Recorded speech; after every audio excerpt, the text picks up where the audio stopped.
Hello दोस्तों, कैसे हैं आप सब। आप सबको जय माता की। तो आज माता रानी का छठवां दिन है। माता रानी के 5 दिन व्यतीत हो चुके हैं। आज छठवां दिन है माता रानी का। तो आज का रूप है माता रानी का माँ कात्यायनी का। तो दोस्तों, आज माँ कात्यायनी की पूजा होती है। माँ कात्यायनी की पूजा करने से धन धाम दौलत आदि संतान की प्राप्ति होती है। तो दोस्तों, माँ कात्यायनी बड़ी ही महान है। जिन पर मतलब दया कर देती हैं तो वो माला माल है। तो दोस्तों, माँ कात्यायनी की पूजा होती है। तो इसकी आज आप लोगों को कथा सुनाने जा रहे हैं माँ कात्यायनी की। तो दोस्तों, क्या हुआ, एक बार की बात है। एक ऋषि महाराज जंगल में तपस्या कर रहे थे। ऋषि महाराज माँ कात्यायनी की तपस्या जंगल में कर रहे थे। उन्होंने 1000 वर्ष तक तपस्या की। न धूप देखा, न छाँव देखी, न बादल देखे, न कुछ भी, आंधी पानी कुछ भी नहीं देखा। अपनी तपस्या में लीन थे, माता रानी की तपस्या में लीन थे। न कुछ सुन रहे थे, न कुछ कह रहे थे। माता रानी की भक्ति में इतने लीन थे।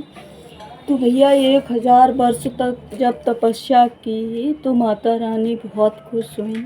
माता रानी आई और बोली, हम आपसे प्रसन्न हैं, आप मांगिए, क्या मांगना चाहते हैं। आपने इतनी लगन से मेरी पूजा की, इतनी भक्ति से मुझे पुकारा है, तो बताइए आपको क्या वरदान मांगना है। तो वो ऋषि महाराज बोले कि मुझे कुछ नहीं चाहिए, मुझे कुछ नहीं चाहिए, केवल मुझे माता रानी आप एक बिटिया के रूप में आ जाइए। मतलब मेरे घर में एक बच्ची के रूप में आ जाइए, एक बेटी के रूप में आ जाइए। तो दोस्तों, जिस घर में बेटी होती है वो घर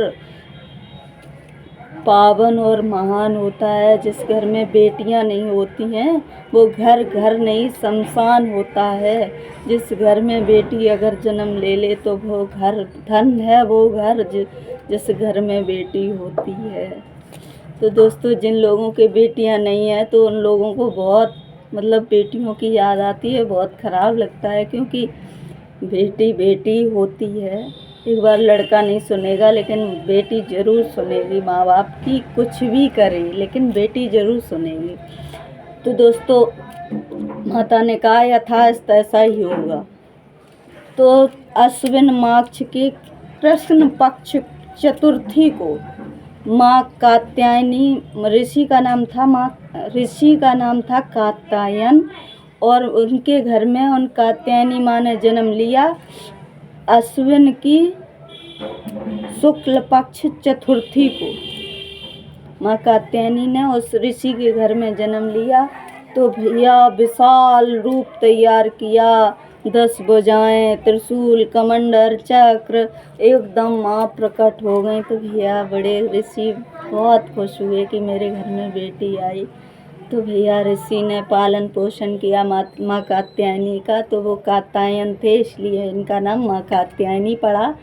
तो दोस्तों, धीरे धीरे माँ बड़ी होती गई। तो एक दिन माँ महिषासुर का अंत करने के लिए तो आई थी माता, क्योंकि महिषासुर बहुत उपलक्ष्य मचा रहा था ना, तो इसलिए महिषासुर को मारने के लिए माता रानी आई थी। तो माता रानी ने जन्म लिया और कई 1000 वर्ष तक स्वर्ग लोक में युद्ध छिड़ा रहा महिषासुर से। तब जाके माँ ने उसे परास्त कर पाया और उसे मार दिया। महिषासुर का उसी दिन अंत हो गया। तो माँ कात्यायनी ने महिषासुर का अंत कर दिया। तो बोलो माँ कात्यायनी की जय। जय माता की।